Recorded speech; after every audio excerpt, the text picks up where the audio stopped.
بسم الله الرحمن الرحيم نحمده ونصلي على رسوله الكريم. We greet you on this 27th day of the month of Jumadi al-Ula with Assalamu alaikum wa rahmatullahi wa barakatuh, and our title of this video is the Ukraine war taking us to nuclear war? There are millions and millions around the world who want to know the answer to that question. There are those who already know the answer to the question, but there are so many who are uncertain, and for them we're preparing this short video. And we begin by saying that the United States Armed Forces do not want nuclear war with Ukraine, with Russia. The elite in the United States, those who control power in the United States, they don't war. They don't want nuclear war with Russia. The same also applies to Europe, that part of Europe which is known as the West. Neither the political leaders nor the military, the armed forces, want nuclear war with Russia, because they know that nuclear war with Russia will be the destruction of both parties, both sides. It's a war which cannot be won by either side. They are convinced of that. And so why would they want a war in which they know they will be destroyed? But they want Russia to be defeated. And so what they're doing is they're pursuing an effort to seek the defeat of Russia without provoking nuclear war. But they've forgotten one thing. Yes, Russia does not want nuclear war. And the West, NATO, does not want nuclear war. But there is someone who does want nuclear war, and that is the State of Israel. And it's not at all difficult for the Israeli Mossad to provoke nuclear war. It's not at all difficult. They are experts. They have PhDs in false flag acts of terrorism. 9/11 takes, of course, pride of place. But so many chemical attacks, and they blame it. They do it and they blame it on others and so on. So what we have is a situation is all that the Mossad has to do is to launch an attack on either side, either the West or Russia. Launch an attack which is a nuclear attack, for example. And before either side could find out who launched the attack, the war would already have been started. Because once there is a provocation and the first missile is launched, the rest will all be launched within seconds, even minutes. So where will you get the time to investigate who provoked it, who is responsible for this attack? So the Mossad is the easiest thing of all for the Mossad is to launch a false flag attack on either side in order to provoke nuclear war. I don't know when the nuclear war will take place, but the answer is definitely, there seems to be little doubt at all left, that this war in Ukraine is going to lead to nuclear war. The Russian government is constantly warning, the more arms you send to Ukraine, the longer the war will last. It makes sense. It is sensible. Instead of sending more and more weapons to Ukraine, you should try to force the two parties to come to the negotiating table, to sit down to negotiate. Russia is prepared to do that. But Ukraine does not want to talk anymore. No.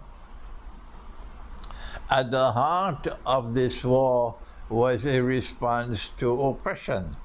Oppression of the Russian-speaking people living in one part of Ukraine. That is at the heart of the war. But at the heart of this war is also a lust on the part of the Western world to get Ukraine to become a part of NATO and therefore pose a threat to Russia that is unacceptable.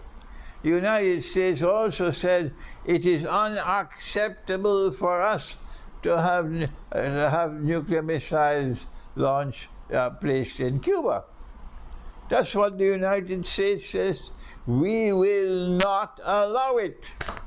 You cannot put your missiles in Cuba. And then the United States placed all his ships to make a quarantine around Cuba in 1962 to prevent any Soviet ships bringing missiles into Cuba, because the United States said this is an unacceptable threat to our security. So why can't Russia also have a security concern?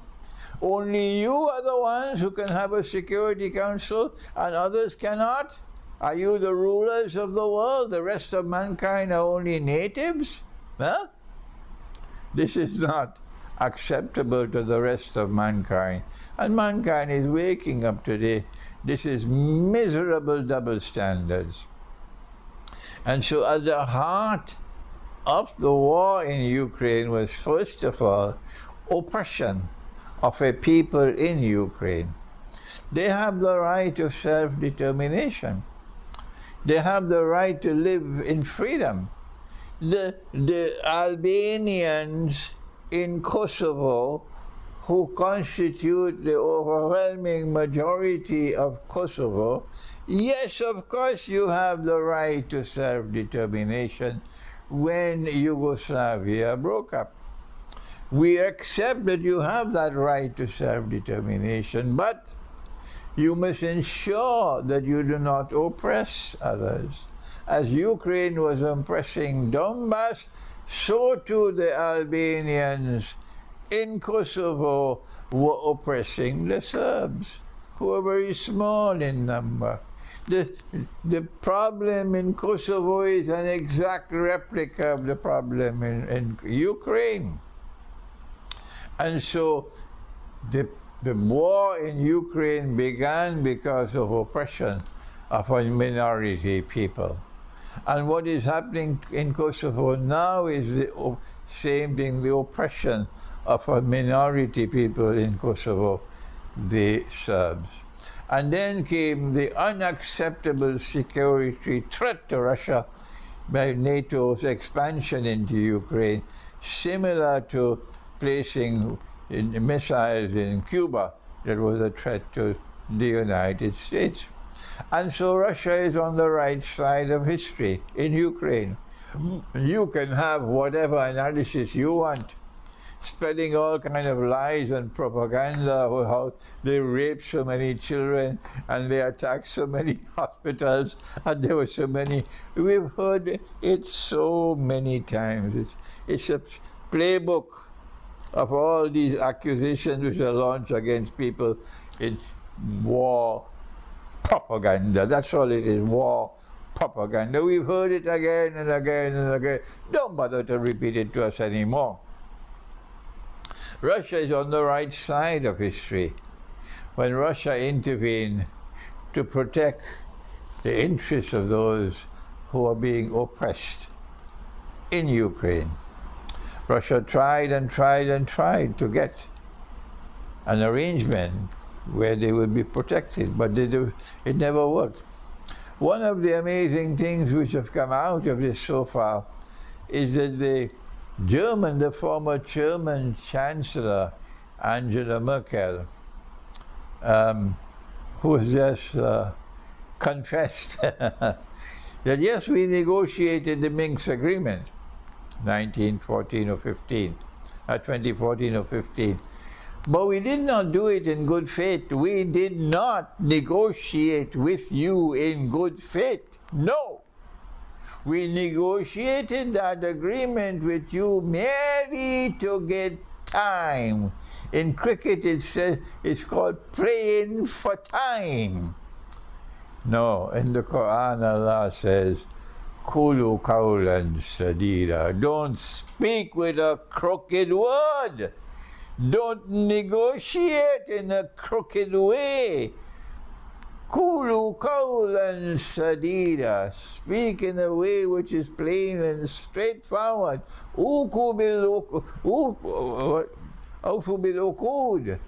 You must, when you give your word, you must keep your word. You don't play for time in negotiations. Pacta sunt servanda. Obligations, treaty obligations must be honored.